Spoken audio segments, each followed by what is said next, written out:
যে আমরা এই ভূখণ্ডের মানুষ, আমাদের নিজস্ব উপজাতীয় সত্তা বা জাতিসত্তা যাই বলুন সেটা আছে, আমাদের সংস্কৃতি আছে, আমাদের কালচার আছে, আমাদের একটা নির্দিষ্ট পোশাক আছে, আমাদের নির্দিষ্ট খাদ্যাভ্যাস আছে, আমাদের মধ্যে কিছু মানুষ আছে যে মানুষরা আমাদের ধর্মগ্রন্থ লিখতে পারে।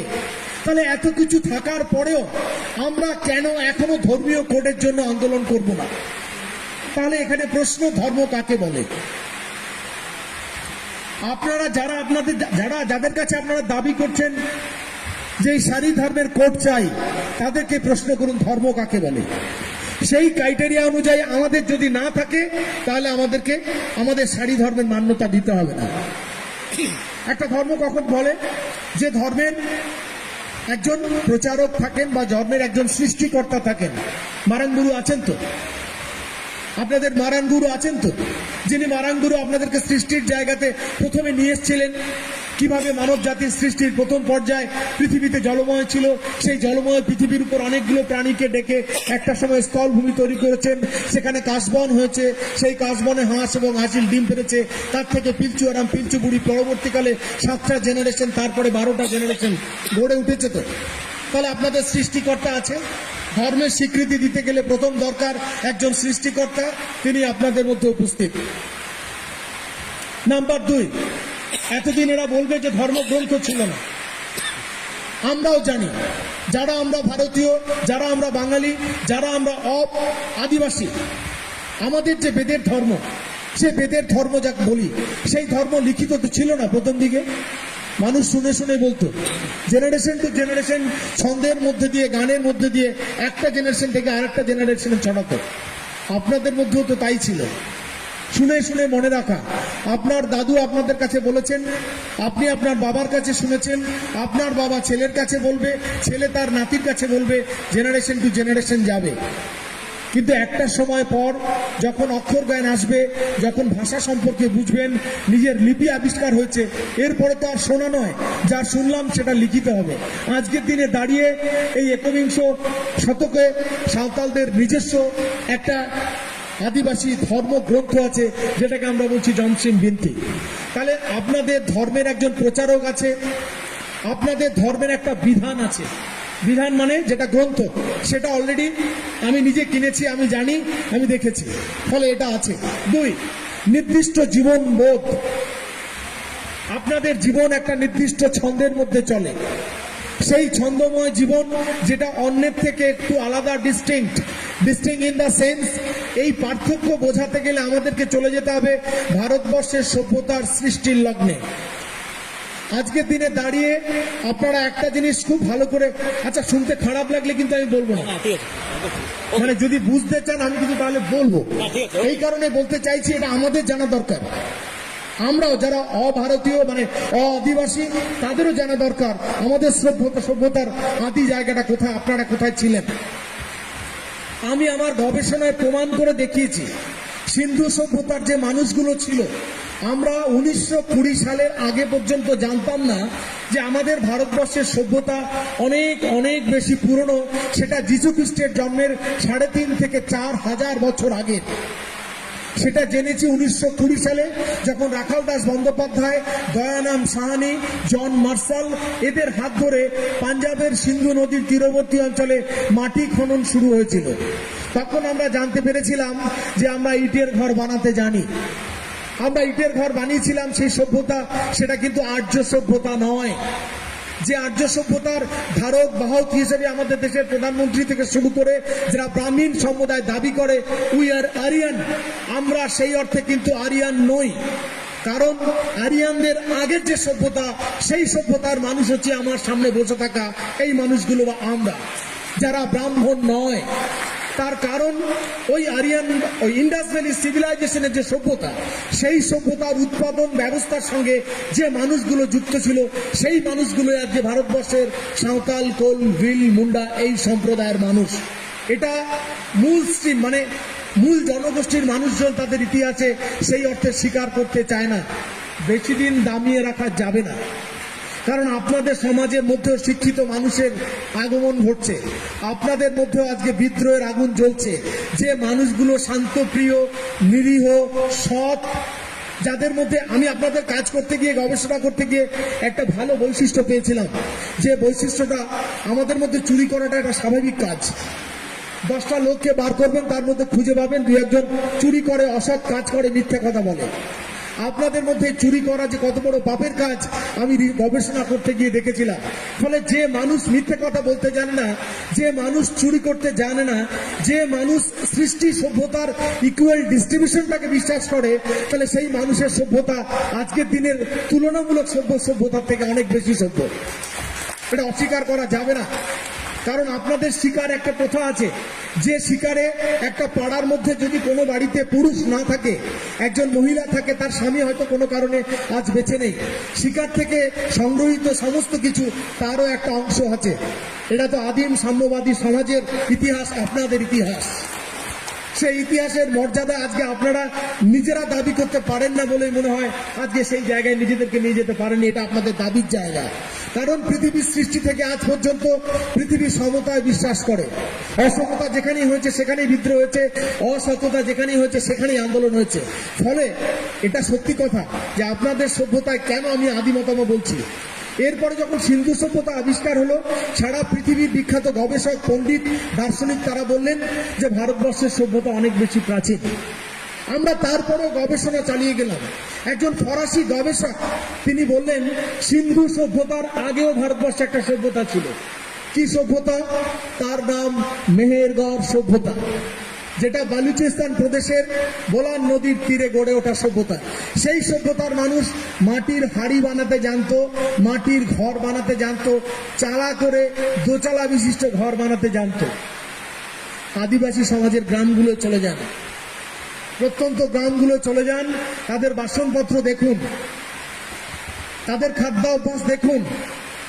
আপনারা তো তার মধ্যে জড়িত, আমরা যারা জড়িত নই, যারা দূর থেকে ওয়াচ করি, দূর থেকে দেখার চেষ্টা করি, দেখেছি ওই সভ্যতার মানুষের জীবনযাত্রার সঙ্গে এই মানুষগুলোর জীবনযাত্রার কোনো পার্থক্য নেই।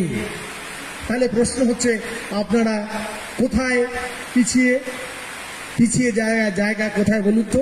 তুলনামূলক তথাকথিত আধুনিক শিক্ষার প্রাঙ্গণ থেকে নিজেকে সামনে আনতে পারেননি। এর জন্য দায়ী কি? এর জন্য দায়ী সমাজ ব্যবস্থা। কোন সমাজ? মূল স্ট্রিমের সমাজ, অর্থাৎ মূল জনগোষ্ঠীর মানুষ। তাদের দায়িত্ব ছিল অনেক আগে এই মানুষগুলোকে কাছে টেনে পাশে বসিয়ে একটু একটু করে অক্ষর জ্ঞান দিয়ে শেখানো, নিজের জাতি চেনো, নিজের ভাষা চেনো, নিজের সভ্যতা চেনো, নিজের সম্পর্কে জানো, বোঝো, নিজেদেরকে উন্নত করো। আজকে একটা জিনিস তো মানতেই হবে, আপনাদের গ্রামে স্কুল আছে, সেই স্কুলের মাস্টারমশাই কারা? আমাদের বর্ণ থেকে, উচ্চবিত্ত বর্ণ থেকে আসা কিছু মানুষ। খুব মন দিয়ে বলুন তো, সেই মানুষগুলো, একজন ব্রাহ্মণ সে যখন একটা বাচ্চাকে পড়ায়, একজন ব্রাহ্মণকে যত আদর করে কোলে নিয়ে পড়ায়, একজন আদিবাসী ছেলেটাকে কতটা কোলে নিয়ে পড়ায়? না না, এটা একদম বাস্তবতা, এটাই চরম বাস্তব। কেন বললাম? আমি একটা সময় প্রাইমারি স্কুলে চাকরি করেছি, একটা সময় হাই স্কুলে চাকরি করেছি, একটা সময় কলেজে চাকরি করেছি, আজকে দাঁড়িয়ে বিশ্ববিদ্যালয়ে চাকরি করছি। ফলে ভারতীয় শিক্ষার প্রাঙ্গণের সমস্ত স্তরে আমার বিচরণ হয়েছে। আমি সব জায়গায় প্রত্যক্ষ অভিজ্ঞতায় দাঁড়িয়ে বলছি। ফলে আমি যা বলছি প্রত্যেকটা কথা বাস্তবতার সঙ্গে, জীবনবোধের সঙ্গে সম্পর্কিত। কারণ এই মানুষগুলো পিছিয়ে গেল কখন? না, এই পিছিয়ে গেল এই কারণেই যে এই মানুষগুলোই অর্থনৈতিক স্বাচ্ছল্যতা পেল না, যে কারণেই তারা পিছিয়ে গেল। আমরা 10 রাজার যুদ্ধ প্রাচীন ভারতবর্ষের ইতিহাসে পড়েছি। একদল মানুষ যারা বহিরাগত আর্যরা যখন এই সিন্ধু সভ্যতা ধ্বংস করে দেশে ঢুকছে, একদল মানুষ তাদের সঙ্গে অ্যাটাচ করতে পারেনি বলেই সরে গেছিল তাদের থেকে দূরে। আদৌ তারা সরে যেতে চায়নি, তাদেরকে জোর করে সরিয়ে দেওয়া হয়েছিল। যারা সভ্যতা সৃষ্টি করলো তারা চলে গেল বনে, আর যারা সভ্যতাকে ধ্বংস করলো তারা দাঁড়িয়ে গেল মূল জনখণ্ডী জায়গায়। ফলে তার পরবর্তী যে সভ্যতা, সেই সভ্যতার সঙ্গে আপনাদের সংঘাত আজকের দিনে দাঁড়িয়ে রয়েছে। তার কারণ আপনারা শোষিত সম্প্রদায়ের মানুষ, আর অপরদিকে হচ্ছে শোষক সম্প্রদায়ের মানুষ। ফলে এখান থেকে আমাদেরকে লড়াই করলে হবে না, আমাদেরকে উঠে দাঁড়াতে হবে। কিভাবে? নিজেদেরকে শিক্ষিত হতে হবে, নিজেদেরকে পড়াশোনা করাতে হবে, আর্থিকভাবে স্বাবলম্বনের জায়গায় আসতে হবে। বাড়ির ছেলেটাকে চেষ্টা করতে হবে একটু পড়াশোনা করিয়ে একটা ভালো চাকরি যাতে পায়, অর্থনৈতিকভাবে মাথা উঁচু করে দাঁড়াতে পারে, সেই জায়গায় নিয়ে আসতে হবে। এই জেনারেশন যখন শিক্ষিত হবে, পড়াশোনা শিখবে, উন্নত হবে, তখন সে তার মধ্যে চেতনা জাগবে আমরা সেই মানুষ, যে মানুষ এই সভ্যতার স্রষ্টা, ফলে আমরা স্রষ্টার ধারক বাহক, আমরা এই সভ্যতার উত্তরাধিকারী, ফলে আমাদের অধিকার এই সভ্যতাকে আগামী দিনে এগিয়ে নিয়ে যাওয়ার। সেখানে দাঁড়িয়ে আপনাদের একটাই কণ্ঠস্বর, দাদা যেটা বলছিলেন, আপনাদের ভাষার স্বীকৃতি ঘটেছে, আপনাদের লিপির স্বীকৃতি ঘটেছে, আপনাদের প্রথাগত জীবন আছে, আপনাদের প্রথাগত পেশা আছে, প্রথাগত খাদ্যাভ্যাস আছে, ঐতিহ্যিক সংস্কার আছে, বিভিন্ন গান বাজনা সাংস্কৃতিক একটা জীবন আছে, নির্দিষ্ট একটা ধর্মবোধও আছে। সেই ধর্মবোধটা কি? যখন ব্রিটিশরা এখানে এলেন, সেই ব্রিটিশরা সাঁওতাল বিদ্রোহের আগে পর্যন্ত তারা বললেন জঙ্গলের মধ্যে যে মানুষগুলো খালি গায়ে থাকে এদের ধর্মটা কি, তারা জানার চেষ্টা করেছিলেন, বোঝার চেষ্টা করেছিলেন, কিন্তু তাদের জায়গার তারা একটা অন্য ভাষা গোষ্ঠীর মানুষ, অন্য সংস্কৃতির মানুষ, তারা কিন্তু দূর থেকে আমাদেরকে দেখেছিল, এই আদিবাসী সাঁওতালদেরকে। ফলে তারা কেউ বলল এই ধর্মটা সর্বপ্রাণাবাদী ধর্ম, কেউ বলল অ্যানিমিস্ট, কেউ বলল গঙ্গা উপাসক, কেউ বলল এদের নির্দিষ্ট সর্বশক্তিমান কোনো ভগবান নেই। ফলে এরা সেই অর্থে প্রচলিত পেগান ধর্মের একটি অংশ। এবার পেগান ধর্ম বলতে আমরা কি বুঝি? পেগান হচ্ছে একটা আদিম, ভারতবর্ষের নয়, সারা পৃথিবীর সব মানুষের একটা প্রথাগত প্রাচীন ধর্মীয় ব্যবস্থা হচ্ছে পেগান ধর্ম। কিন্তু সেই পেগান ধর্মের কতগুলো রীতিনীতি আচারের সঙ্গে সাঁওতাল ধর্মের রীতিনীতি আচারে সেই অর্থে কোনো মিল পাওয়া যায় না। ফলে সেই সময়ের গবেষকরা বলতে শুরু করলেন যে সাঁওতালরা মনে হয় ধর্মগতভাবে হিন্দু। তারপরে যখন এরা গাছের তলায় পুজো করতে আরম্ভ করলেন, এরা জাহের থানে পুজো করতে আরম্ভ করলেন, মাঝি থানকে সম্মান জানাতে আরম্ভ করলেন, ব্রিটিশদেরকে ভারতীয় ইন্টারপ্রেটাররা যারা দোভাষী তারা বোঝাতে শুরু করেছেন এরা হচ্ছে বিক্ষোভ সব গাছ পুজো করে। ব্যাপারটা তা নয়, কারণ এই মানুষগুলো সারা পৃথিবীর ধর্মের মধ্যেই এই সমস্ত বৈশিষ্ট্য আছে, গাছ পুজো করা, মূর্তি পুজো করা, কোনো কোনো জায়গায় দাঁড়িয়ে বিভিন্ন প্রাণী পশুকে উৎসর্গ করা, সব ধর্মের মধ্যে আছে। ফলে সেই ধর্মের সঙ্গে এই ধর্মের মধ্যে কিছু কিছু মিল আছে। অমিল খুব পরিষ্কার কোথায় না, সাঁওতালরা মূর্তি পুজো করে না। তার বেসিক ডিস্টিংশন অন্য ধর্মের সঙ্গে এখানেই, যে সাঁওতালরা মূর্তি পুজো করে না, তাদের নির্দিষ্ট দেবতা আছে, জাহেরেরা, মারাঙ্গুরু, তোড়েকু, মুড়িকু, এছাড়া আরো নিজেদের গোত্র দেবতা, বংশ দেবতা থেকে শুরু করে আরো অনেক ছোট ছোট দেবতা বঙ্গা বা এদের মধ্যে তারা বিরাজ করেন। কিন্তু তাদের সর্বশক্তিমান একজন দেবতা তারা স্বীকার করেন, তিনি মারাঙ্গুরু, যিনি তাদের আদিতে সৃষ্টির প্রথম জায়গায় ছিলেন। ফলে এই মানুষগুলো আপনারা অর্থনৈতিকভাবে স্বাবলম্বনের পাশাপাশি, শিক্ষার স্বাবলম্বনের পাশাপাশি এখন এই মুহূর্তে দাঁড়িয়ে আপনাদের নিজেদের স্বীকৃতির জন্য, অস্তিত্ব রক্ষার জন্য আপনাদের নির্দিষ্ট যে ধর্মকে আপনারা দাবি করছেন সারি ধর্ম, এটাকে আমাদের মতো গবেষক যারা বাইরে থেকে দেখে অত ডিপলি বোঝার চেষ্টা করি না, তার আমরা বলে দিই সত্য ধর্ম। শুধু সত্য ধর্ম নয়, এর মধ্যে আরো অনেক মিনিং আছে। কারণ এই ধর্মের আচার বিচার বিধান যা প্রত্যেকটা আপনাদের জীবনের সঙ্গে সম্পর্কিত।